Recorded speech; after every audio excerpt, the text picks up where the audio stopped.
fishing in the world is quite abysmal. There are just appalling practices of overcatch, dreadful impacts on the bottom, bycatch of a whole range of different species. So while New Zealand is up there, I think it's a survey which was done by the World Wildlife WWF showed that we were 8th in the world. So we're not the best, which is contrary to a lot of the information you'll read in the media. We're nowhere near the best, but we're a lot better off than some of the other countries such as Korea and Nigeria. We've heard about benthic protection areas which were promoted by the fishing industry. There is a lot of debate about how effective they are, and research shown by NIWA shows that they're no more effective than if you randomly created a bunch of areas in our EZ. You also need to protect from mining as well. But you would accept that we would have bottom trawling in some remaining areas that aren't protected? Our position is that bottom trawling, if it is managed appropriately, and the footprint, the amount of the seabed which is actually damaged, if that is restricted and you minimise the amount that actually occurs, then bottom trawling can be an acceptable part of a range of fishing methods.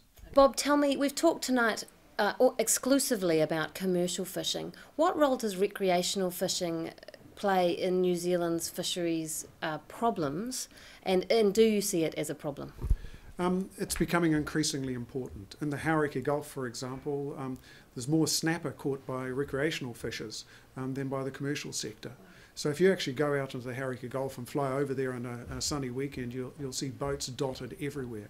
So all of the problems that are associated with the snapper commercial fishery can also occur with recreational fishers. There's also the use of set nets by recreational fishing. I live in Paikakariki, just north of Wellington. I walked along the beach and there was a set net which was washed up. There was cormorants in it, and there was also a whole range of small sharks which were caught in there. Some idiot had put the set net out, the storm had come up and had washed this away. And then scallop dredging, I mean, those sort of impacts are just as bad as bottom trawling, and yet recreational fishers are doing this as well. So recreational fishing, excuse me if I'm incorrect about this, but it's not regulated in any way in New Zealand, or? It's regulated in terms of the number and the size of the fish that you can actually be caught. Yeah. But other impacts in terms of the practices and to reduce some of this the catch of seabirds and dolphins like that is subject to fairly lax controls, I really have to say. So you'd like to see that made much more strict? Well, frankly, I'd like to see set nets banned. I don't consider that. I'm a fisherman myself. I do not consider set net fishing to be real fishing. It's not sporting.